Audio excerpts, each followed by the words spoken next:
Men, is your work making you miserable? Is it making your home life miserable?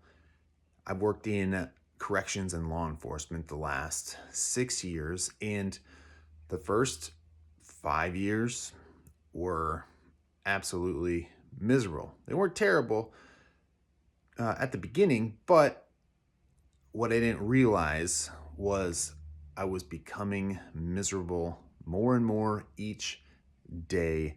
And there's a few problems that I've realized and have been able to work through that I want to share with you, that I know that you can, or you will be able to relate, because this happens to pretty much everyone in law enforcement, corrections, and many other jobs. So if you're not in law enforcement or corrections, pay attention, because this might be why you're miserable as well. So a few problems. First problem is you live in the mindset of the same shit, different day. And you think that, yeah, there might be different things going on, but you go into work with this just going to be the same stuff. You have to deal with other people's problems, try and figure out what their issue is, and know that you're going to have to continue to deal with it.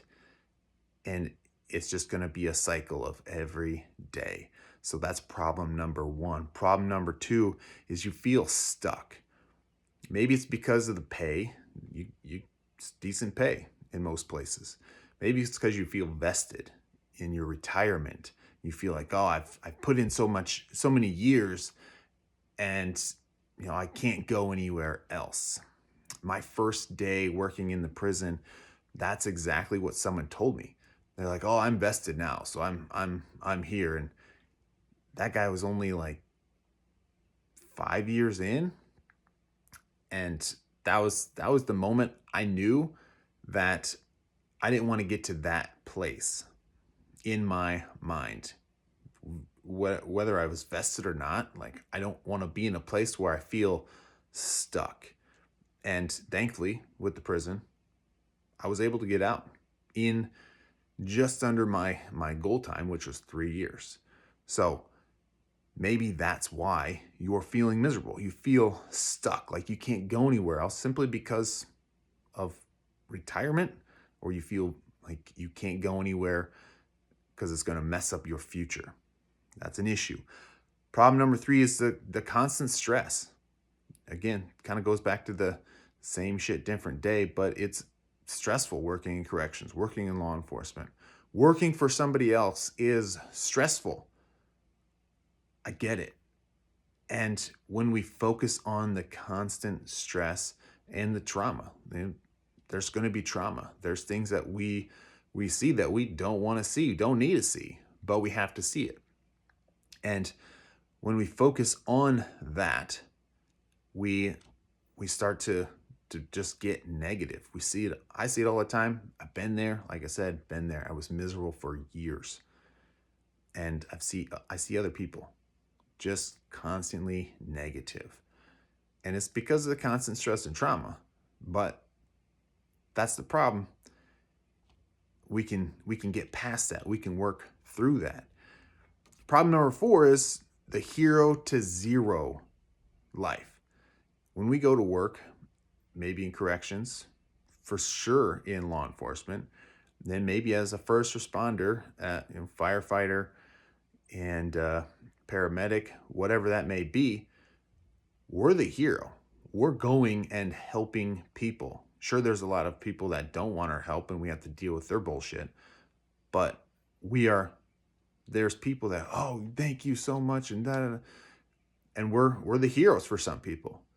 But you come home and it's drama, more stress, things that need to get done, and you feel like a zero. This is how I was living, how I was operating. But this is because I was living in cruise control. I was allowing the things in my work to define me. I was allowing the people to define my attitude, and I was living in cruise control. And it wasn't until I started to stop living in cruise control and I started focusing on my the facts. I was focusing on the facts of the situation. What are the facts of my work? What are the facts of my future? What are the facts of the constant stress that I go through? What are the facts of the hero to zero mentality that I was living in?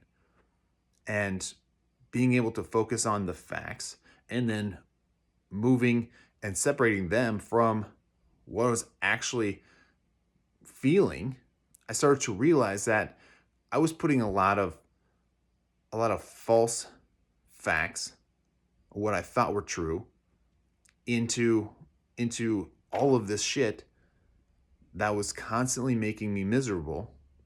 But when I actually stopped and looked and pulled the facts out to the real story, to the fake story that I was constantly telling myself, I was able to pull out the truth, and I was able to start living in a way that I could actually choose instead of live in cruise control and allow these things to constantly make me miserable.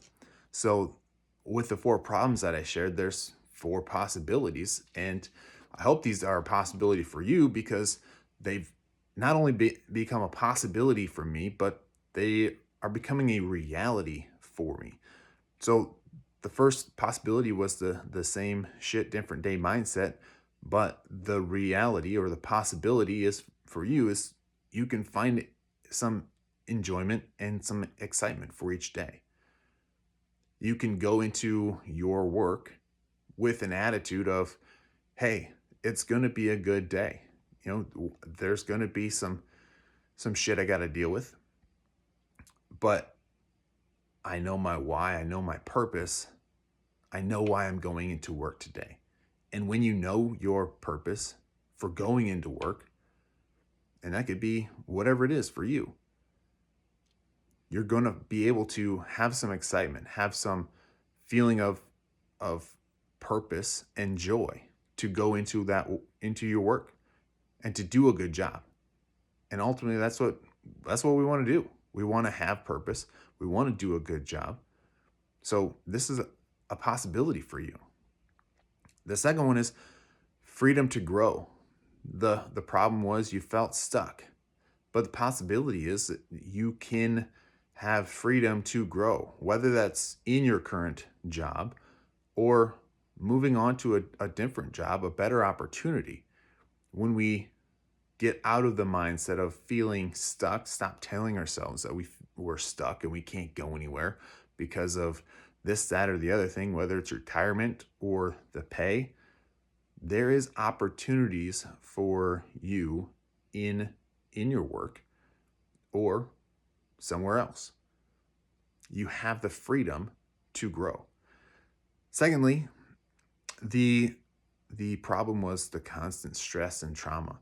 And when we take our life off of cruise control and we start to focus on what the facts are and separate the facts from the stories we've been telling ourselves, we have the ability to not only work through that stress, but we're able to let go of it because we're separating ourselves from that constant stress, from that constant trauma, and allowing that to just stay with the people that want the drama, and we can allow ourselves to move forward and let the past be the past.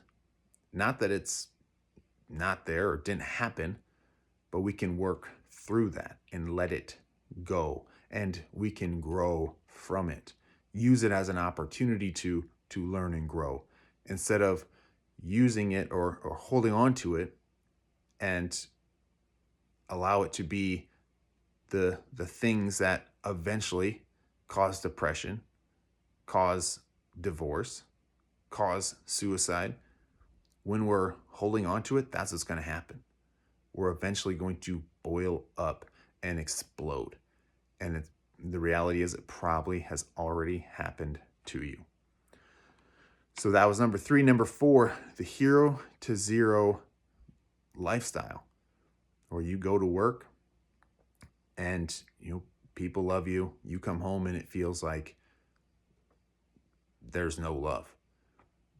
But there is a possibility for you in this, and it's the ability to focus at home and to have a positive influence, a positive relationship with your wife, with your kids, while you're at home.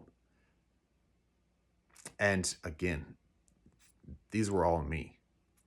And it wasn't until I started to take a step back, to pause, to focus on me, to focus on the things that I needed to do to take care of myself, to get clear in my mind, clear in my body, clear in my spirit, in my heart, that I was able to start to actually live out these possibilities and allow them to become a reality. It doesn't mean life's perfect, but it means I can actually enjoy life. It means that you can actually enjoy life in your work and at home. So if you're struggling, if you feel like life is just miserable and you're depressed, you're constantly angered, and you're living in a way that isn't you, this was me. The little things that I would blow up on. I would blow up over with my wife and my kids, and I would constantly just hate going to work. This was me, and this is not who I wanted to be. And that's not who I truly was. So if this is you and you're struggling with this, and you feel stuck, and you're feeling stressed, and you're feeling depressed, and you've had the suicidal thoughts, and you're on the verge of separation or divorce, you can turn this around. I know this for a fact because my wife, she told me she wanted to leave me also. I had the suicidal thoughts. There is a possibility for you to get out of this rut, to not live a miserable life, to actually experience joy, to have fun, to have positive relationships, and have purpose in your work and your relationships. And if this is something that you're looking for, that you want, message me. Message me on Instagram, surrender.strength, and let's get you moving forward. Because no one needs to live that way. No one needs to live with the constant stress, the constant drama, and being constantly miserable to the point of suicide, to the point of divorce. This isn't how you were meant to live. So men, if you're struggling, message me, surrender.strength on Instagram. And you know what? If it's not me, that's fine. Find somebody, whether it's a counselor, therapist, coach, find somebody, do something. You don't have to continue to live this way. God bless.